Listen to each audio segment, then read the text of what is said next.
Hey, my name's Natasha. My pronouns are she, her, and I'm an education specialist at the Museum of Pop Culture. I hope you're excited because today you're going to make your own never-before-seen fantasy creature. You've probably seen fantasy creatures in books and on TV and in movies, and maybe even in your own imaginations. But let's think. What is the definition of a fantasy creature? Well, when we think about fantasy creatures, we think about animals that exist in real life, and then we add fantastical or magical elements to it. So if we took a lizard and we made it gigantic and made it breathe fire, what fantasy creature have we created? A dragon. And if we took a horse and we gave it magical powers and a horn, what fantasy creature have we created? A unicorn. So in this activity, you will become a scientist who studies fantasy creatures, and will use everyday items from your own house as inspiration, and will add a little bit of magic to build a fantasy creature from scratch. So let's get started. Scientists learn a lot about creatures by examining specimens. A specimen is an individual plant, species, or mineral used for scientific study or display. So in this first step, you'll put together a unique set of 5 specimens using objects inside your house or outside your house. Once you have your 5 specimens, you'll use them as inspiration for your own fantasy creature. So you must find the 5 following things. Number 1. Something with a texture that you think is interesting. So that could be something that's bumpy or smooth or soft or scaly.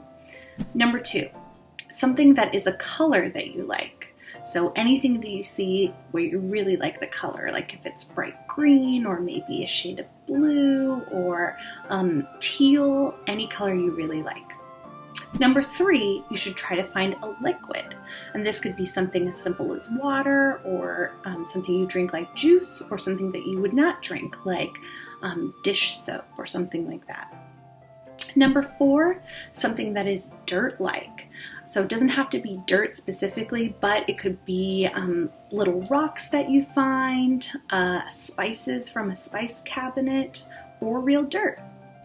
Number 5, any object that you find from nature. So it could be a leaf or a petal that's fallen off of a plant or a branch or a pine cone or anything like that.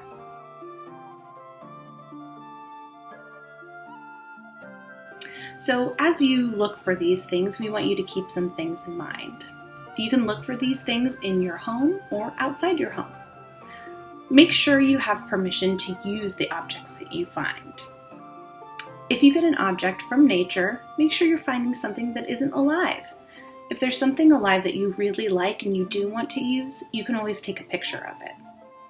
And if you go outside, make sure to wear a mask.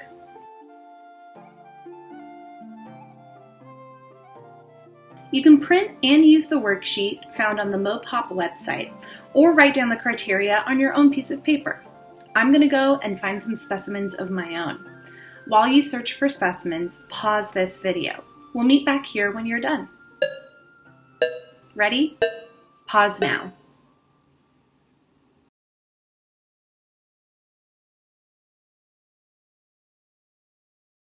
Okay, we're back with our specimens. Awesome work. Now we're going to imagine that all of the objects you collected are specimens from a fantasy creature's body and examine them like a scientist would.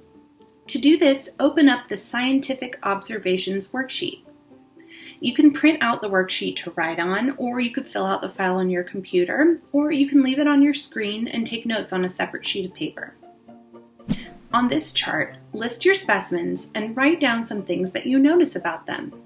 Note how the specimens feel or look or smell. Once you've made observations, decide what part of your creature's body the specimen comes from. I noticed that it's green. The texture is kind of like waxy and smooth, but there are these little veins on it that make it a little tiny bit bumpy. It's really light, it doesn't weigh a lot, and it doesn't really smell like, it kind of smells like grass. So I'm going to decide that this specimen is one of my creature's feathers. So the creature is covered in feathers that look like this. So I've taken the first step in creating an imaginary creature. Now it's your turn to study your specimens. And remember, there's no wrong answers. You're creating this fantasy creature from your own imaginations, so any ideas that you come up with can totally work. When you're ready, you'll pause this video and you'll begin your notes. You can unpause when you're finished, and then we'll begin the final part of this activity. Okay, ready? Pause now. Welcome back. Now we're going to use those notes that you just took to complete our fantasy creature. Actual scientists use specimens to create creatures all the time. Take dinosaurs, for example.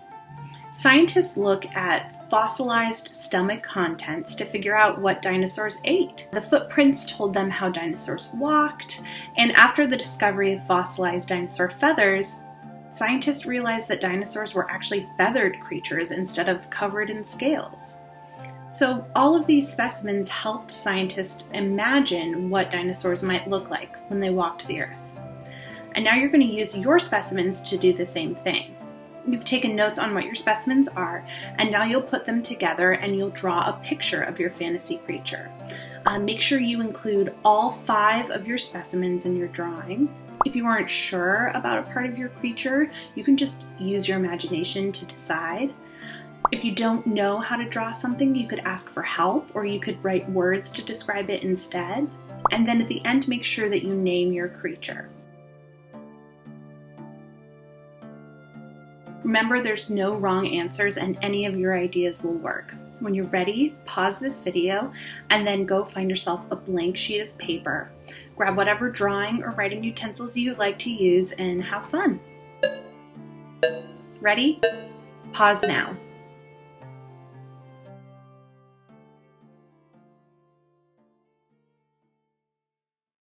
Welcome back. Take a moment to look at what you created. Can you believe that you made a creature out of things that you found around your house? The secret ingredient was your own imagination.